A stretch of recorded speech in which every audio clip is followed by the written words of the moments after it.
Olá pessoal, tudo bem? Hoje eu quero comentar sobre uma breve pesquisa que eu fiz sobre essa questão de cláusula ouro. Então a cláusula ouro seria quando você faz algum contrato, né? E uma das partes deveria honrar algum pagamento, e ela poderia fazer esse pagamento em ouro, né? Por exemplo, sei lá, algum aluguel, alguma compra, etc. E aí eu fui ver que o Código Civil nosso, ele, se eu não me engano, o artigo 518, ele não permite que contratos sejam celebrados com pagamentos em ouro. Ele não especifica se é ouro ativo financeiro ou ouro mercadoria, etc. Então, por exemplo, vamos dizer assim que você colocou, sei lá, você vai alugar a tua sala comercial e vai colocar que o pagamento vai ser 50 gramas de ouro por mês, né? Se o teu inquilino não pagar e você executar ele na justiça, esse contrato não teria validade, né? Então, assim, não haveria um estímulo para que você usasse o ouro como meio de pagamento.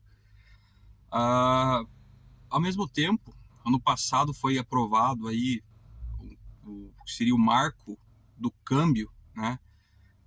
Operações financeiras, etc., e que passou a ser permitido o uso de ouro para pagamento, né?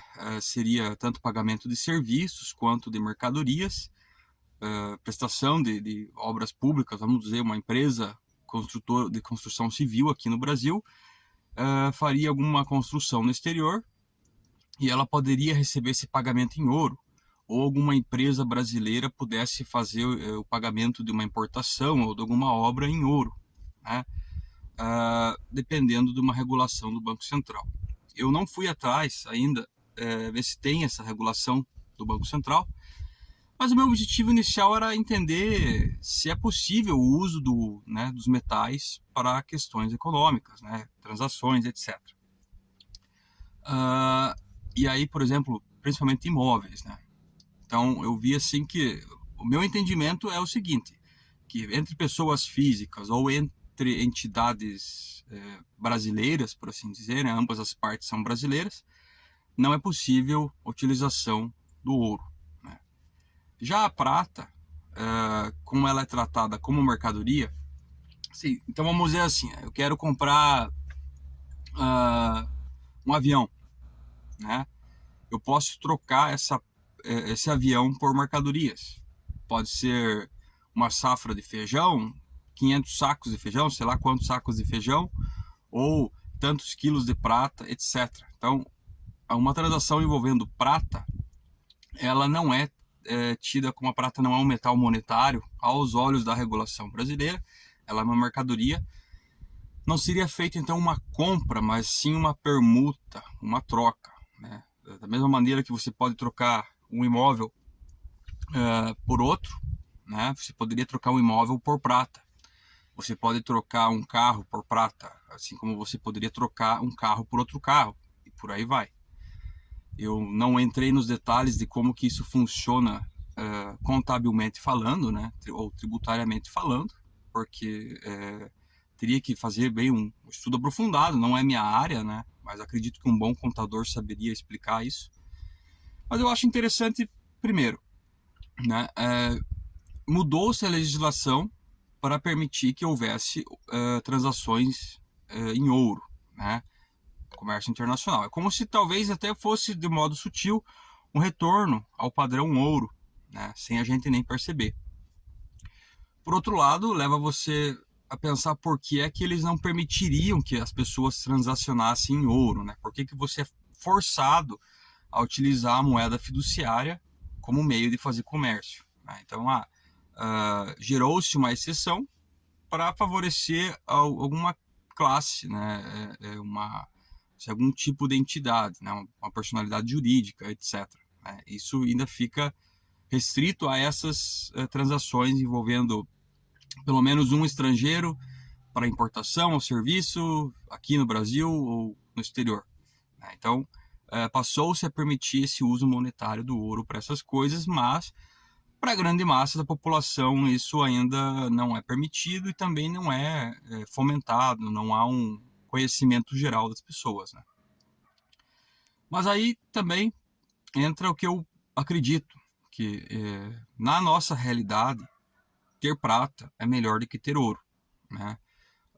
Tanto por esse excesso de controle governamental sobre o ouro. Isso não é uma questão só ideológica, a questão é que o Brasil ele é um país, né, que os bancos têm privilégios, né, tanto a questão de juros, quanto vários outros privilégios que lá fora eles não são tão proeminentes, né? E a prata, como aqui ela não é considerada um metal monetário, ela é menos regulada. Então, corrobora, né, a minha crença que ter prata é melhor do que ter ouro.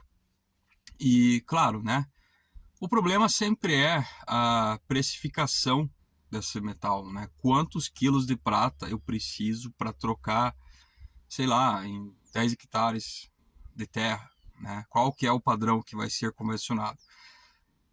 Eu acredito que isso tem muito a ver com o conhecimento das pessoas em relação a como que a prata é precificada aqui no Brasil, né? As pessoas às vezes não aceitam que a prata aqui é tributada, mas se você vai trocar um carro por, sei lá, uma casa, o carro, claro, vai ser utilizado o valor FIP, etc, né? Mas veja que o próprio valor FIP ele é um valor do mercado, né? Alguns carros compartilham a mesma mecânica, grande parte das peças, mas eles têm um preço totalmente diferente na FIP, né? Então não é só uma questão lógica e tem uma questão subjetiva, né? Mas a prata, ela tem a tributação dela. Isso não é exclusividade aqui do Brasil. Se você for comprar metal na Europa, naquele preço que você vê anunciado, vai ser adicionado ali 20%, 22% de VAT, né? Vamos dizer assim, um imposto único lá sobre as mercadorias. Vai variar do país, mas vai ter uma tributação. Isso não impede que as pessoas continuem comprando prata. E eu já comentei aqui alguns vídeos atrás, né? Que eu pessoalmente, a minha estratégia pessoal em relação à prata é essa: é trocar o metal quando houver uma precificação que eu espero que seja bem alta, né? E trocar esse metal por terra, por propriedades, né? Agricultáveis ou que gerem, sei lá, eu posso comprar uma propriedade de 10, 20 hectares que tenha madeira, né? Madeira para que seja pinos, eucalipto, mas que eu possa converter aquilo posteriormente em uma renda passiva, que seja uma renda em moeda fiduciária ou em metal, tanto faz, mas que eu possa, sei lá, tirar 30 metros cúbicos de madeira por mês e ter a partir daquela extração uma renda, né? E vamos dizer assim, né? Olhando nos últimos 4, 5 anos, até mesmo antes de terem feito aquele fechamento forçado de tudo, né? A robotização, ela está entrando na nossa vida de uma maneira muito rápida. Seja, você já vê vários, né, robôs que provavelmente vão trabalhar em construção civil, robôs que vão oprimir as pessoas nas ruas, né? Essa questão de logística, você bota no YouTube lá, depósito da Amazon, robôs, né? Você vai ver os robôs fazendo todo o carregamento das caixas, colocando na prateleira, carregando no caminhão. Logo vai ter um robô que vai vir junto no caminhão e vai descarregar aquela caixa na tua porta. Então, essa automatização, né, das coisas mais básicas na nossa vida, ela vai gerar um desemprego em massa. As pessoas vão começar a defender renda básica universal, etc. E se você não quiser ficar dependente do que o governo achar que é necessário para você, né, você vai ter que buscar meios de se isolar um pouco desse sistema. Todo mundo precisa comer, né? E aí terra agricultável acaba restando como uma das únicas opções de investimento real, né, seguro, no que você pode ter, né?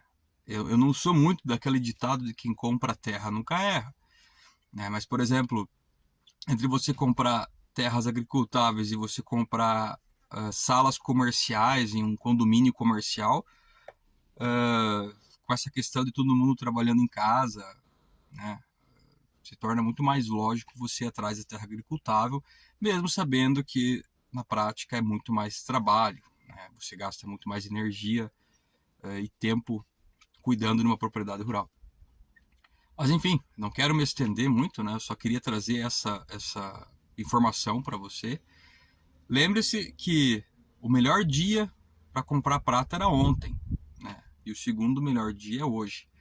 Eu acredito que a gente vai ver sim uma precificação maior nesses metais, né? Seja no ouro, seja na prata, mas eu acho que a possibilidade da prata é muito maior, por causa não só da supressão de preço, mas se a gente pegar a alta histórica da prata de $50 em 1980 e converter isso em termos de inflação do dólar, a alta histórica da prata estaria hoje em $140 aproximadamente, né?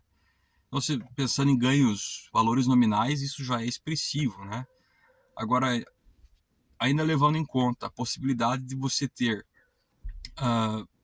valor real à tua mão, né, que você pode converter em outras coisas, sem precisar depender de uma moeda fiduciária forçada, sem precisar depender de um sistema bancário e até cartoral. Nessa pesquisa minha, né, coisa de domingo, começar a ler e tal, eu estava vendo que na Alemanha as transações de imóveis, né, se eu vou vender o imóvel, comprar o imóvel, eu já não posso mais utilizar cash, né, proibido. E o cartório é responsável por fazer essa validação. Então, anexo à escritura do contrato de transferência da propriedade, já tem que estar o certificado ali, o comprovante de depósito, né? Que a pessoa tem dinheiro no banco, até comprovada a origem. E aqui no Brasil, os cartórios têm colocado essa tendência também, né? Tipo, por isso que não se acaba com o cartório, porque eles são um braço do governo em controlar o fluxo de riqueza, né? Embora no Brasil você consiga ainda comprar imóveis com contrato de gaveta, etc, né? Ainda, né? A coisa não é tão automatizada como lá fora. Então, assim, fica naquela. Se me é permitido a troca, né, a permuta, faça-se com prata.